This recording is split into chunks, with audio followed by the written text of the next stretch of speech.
Should we start with Guardians of the Galaxy? Because that's something all three of us have on the heath here. Let's. Do you want to take the lead on that, Mark? Because I've gone Broadway on the films. So okay, well, let's kind of first of all see where everyone is, so we can avoid any sort of spoilers or anything. I have just finished the chapter with Lady Hellraiser. I can't remember which one her name is. Hellbender, yeah. So that's kind of, I think, like the end of chapter 5, I want to say. I keep laughing at Lady Hellbender because I think of the Garth Marenghi quote where one of his books is called Hellbenders 2, The Boys Are Back. It's such a fucking dumb joke. Oh, mate. Jack, how far are you so far? Much further than that. I want to hear how far. I want to hear how far Dave is. I'm not as far as Mark. Okay, right. Yeah. Okay. So I'm on chapter 3. Okay. Well, that still, I would say, gives you at least a kind of general principle for what this game is and what vibe it's going for. Yeah, like I don't know what my final evaluation of the game is going to be, but I have a good read on what this game is mechanically and how much I'm going to enjoy it. So I'll start with Jack first, because I know you said a bunch of things about it last week, and I want to check first of all, like, are those feelings still the same? Are you feeling less? Are you feeling more? Tell me where you are with it. Yes, I am still really enjoying the game. I think I'm just enjoying kind of browsing the different environments that I've been in so far. So at one point in the game, you get to go to nowhere, and it's like a sort of alive, rather than like the crapped out version of it that you see in Avengers Endgame. You get like an alive sort of Mos Eisley feeling nowhere, which I really, really liked. And even though it's kind of very narratively linear and the path of the game is quite linear and there's sort of only minor real room for exploration, I'm really enjoying that, because I know that there's not much like that I have to be worried about missing, and B, you pay attention to all of the interactions between the characters so much. Like the sheer level of dialogue in this game, like it must have taken them best part of a year just to record all the dialogue, because there are so many interstitial conversations that happen. Like there'll be like 3 or 4 different sort of checkpoints within a level, and then every time you're moving from checkpoint to checkpoint, there's like a whole conversation that's going on amongst the Guardians. You as Peter Quill, you can change the nature of the conversation and then the nature of how the other characters feel and interact with you at later points in that chapter, which is really, really cool. And I just really think that it's a strong story so far, what they're trying to do. Sorry to interrupt you. Can I say there are at times just a little bit too much dialogue? There are times where... No, only in the sense that there are times where there are 2 conversations that cross over because the game either has just accidentally loaded like the next conversation because of wherever you are that it's triggered it.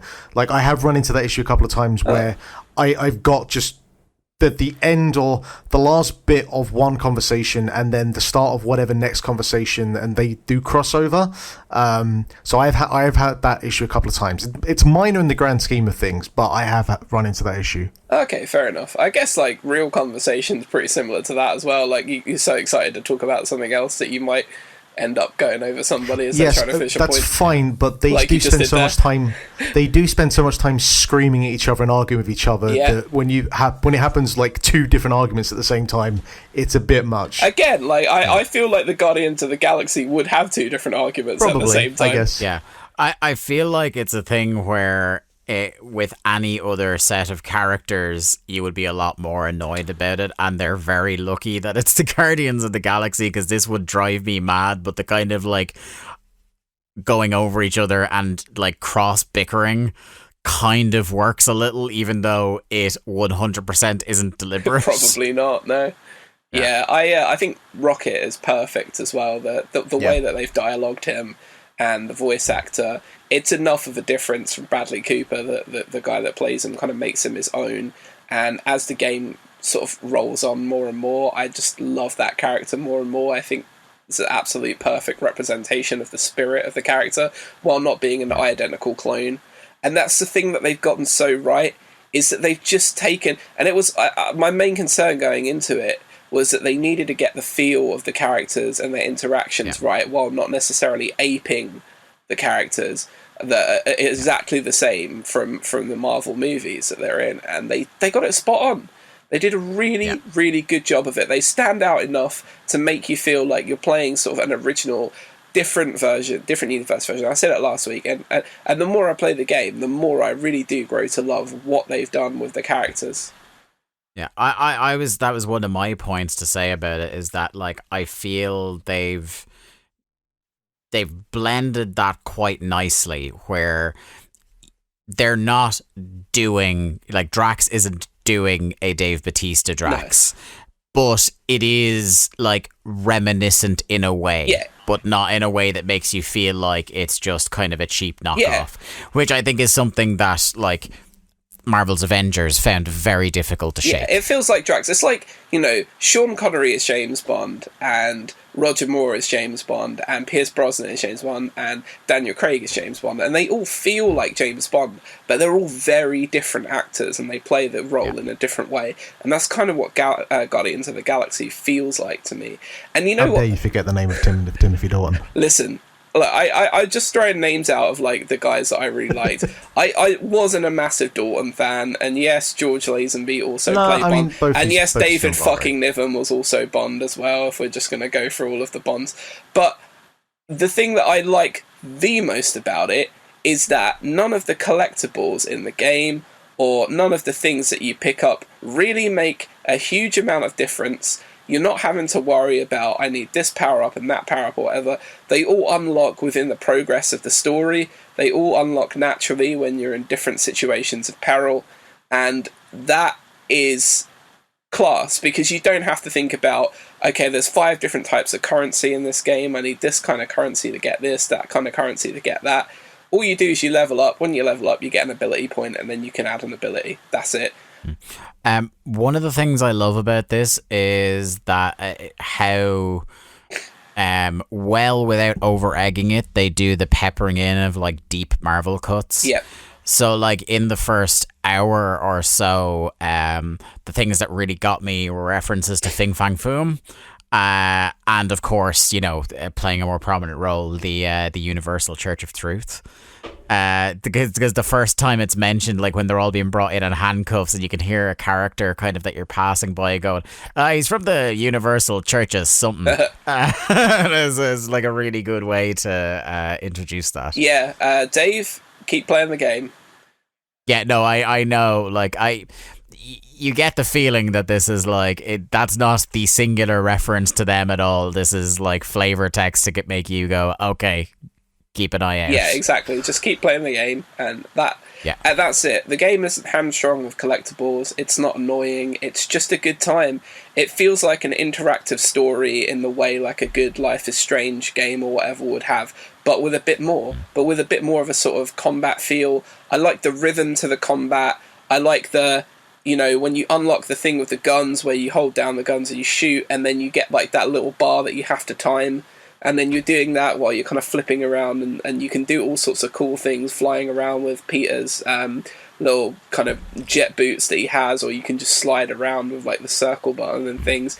The combat feels fun. It feels a bit manic at first, but once you start understanding it and you sort of embrace the chaos of it, you start to really enjoy it, I find. And like having the Guardians, the little huddle things are really cool, where you get like I really want to mention the huddles. I really like those. Yeah. They're one of my favourite things in the game so far, and there's not really anything to them. You know, they don't really give it that much of a tactical advantage. But I did one of them, and then what song played?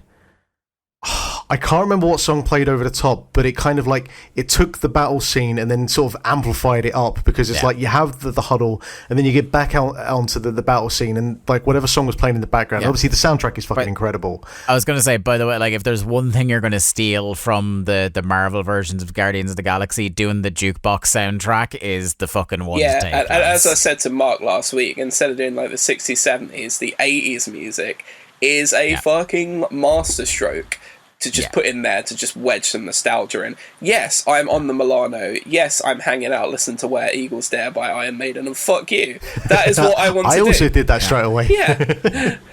But yeah, I got the best one was I was escaping from a hangar with the Milano as Motley Crue was just pounding away in the background, and then Gamora would fly by and be like, you know what, this is better with the music, and then Rocket's like, yeah, really jamming out to these tunes, quite shit, and like all the characters are then picking up on the fact that you are now playing music or whatever, and it's just really, really artfully done, and it is constantly putting a smile on my face. Even in the more serious bits of the game, it still has the Guardians feel, and they've just smashed it. I'm so proud after the fucking disaster of the Avengers game that they've got this game so good. And it was one of the big talking points, so I don't want to labour it too much in the build-up to this game, but guys, how fucking refreshing is it to have a game like this based on a massive IP where you don't feel like the campaign exists to push you to an online mode? I thought you was going to go in a slightly different direction, but there are aspects of what you're saying there that I want to follow up with, and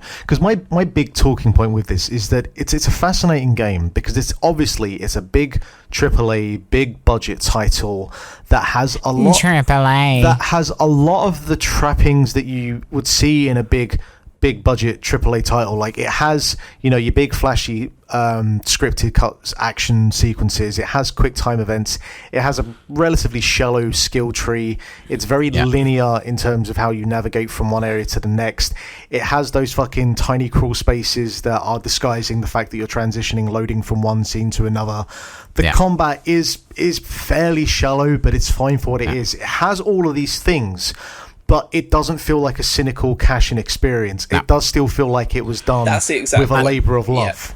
Yeah, it feels like it was designed from the ground up by people who are super into it. Yeah, and that's what I like. Clearly see it's pulling from like God of War and God, it pulls from as many video game things as it does from like deep Marvel lore, like I was talking about, but not in a way that makes you feel like, sometimes, Mark, we play these games and we talk about them on the show that feel just like a patchwork quilt of stolen ideas. Yeah. And it doesn't feel like that. Like, it's not, the thing about it is it's not reinventing the wheel. It's not a massive intergalactic sandbox, but I don't always want that. No. And like, when this game was announced as it's a single player only game, did I get hyped for it? Yes. Did I think realistically that they were going to put out a game that's going to finish probably somewhere in my top 10 for the year? I didn't think so in my wildest dreams, but it's already heading in that direction only like 2 or 3 hours in for me. So like I'm so happy with it. I'm so happy I went and got it last weekend. Incredible. It's a video game as video game. Like, they actually made a game that feels like an old school single player game experience. Like you said, not trying to sell you online. Like Mark said, you kind of forgive the faults of it because it's made and it's crafted with genuine love and appreciation. Yeah. And there is still a market for that. Despite people telling you that games have a live service, and then EA coming out this week and telling us that that it's all about NFTs. That's the future of video games. Not just fucking EA. No, right? Yeah, we'll get to that. Right? Yeah. But fuck that, because while things like this are still being made and still exist, it is proof that there is a market for this sort of thing. So yeah, I want this game to do well because of that.